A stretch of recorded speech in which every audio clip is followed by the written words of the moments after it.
I bought your videos over the last few days, all to do with the problems in the channel, what Rishi Sunak may or may not do about it, and also Suella Braverman having a complete meltdown over what she perceives as total incompetence. I understand reading from the news, she's had more to say over the last day or two.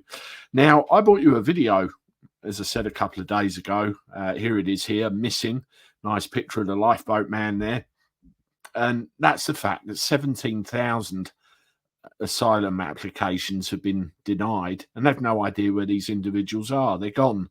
It's a situation that's completely out of control.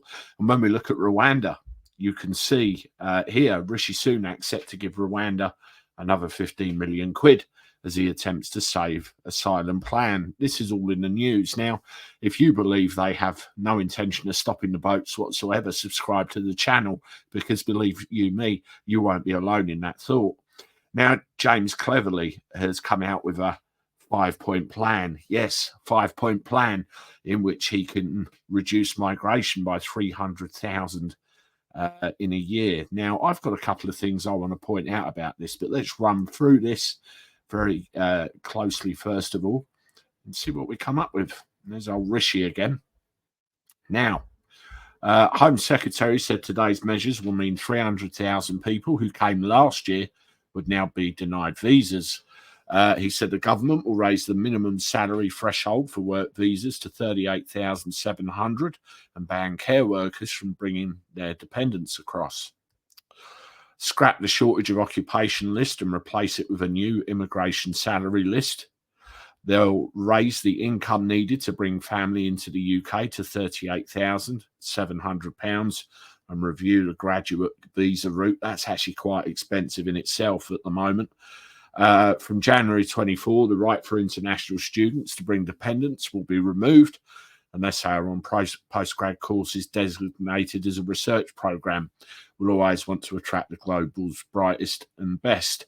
Also stopped international students from switching out the students' route into work routes before their studies have been completed.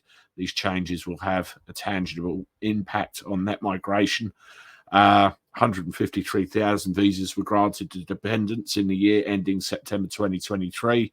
I can announce we will go even further than those provisions already in place, with a 5-point plan to curb immigration abuse that will deliver the biggest ever reduction in net migration. And, you know, it goes on. So the 5-point plan, you can find that on the GB News website, and you can also Google it. There's lots of information there as well. But there's a couple of points I want to make. Yes, net migration into this country is out of control. Now, the word net is the key here. You know, once all factors have been taken into consideration, it's actually a lot higher. Somebody gave me the figure, and it's scary. Go, you know, look it up for yourselves. All of this that he's mentioned won't happen until next spring. Excuse me, folks, we've got a general election coming up next year. Is this where it gets kicked into the long grass and then blame Labour for it when it all goes terribly wrong? You can see that coming a mile off. And there's one thing in that 5-point plan in the literature that I've seen, and I'm quite willing to be corrected if I'm wrong with this, didn't mention the boats. Not once. So all the while they're hammering away at other people coming in by maybe legitimate routes, the boats still keep coming. So they don't want to stop them, do they? Let me know what you think in the comments. And if you want to see another video on this subject, you can do that right there. And I look forward to talking to you again soon. Toodaloo.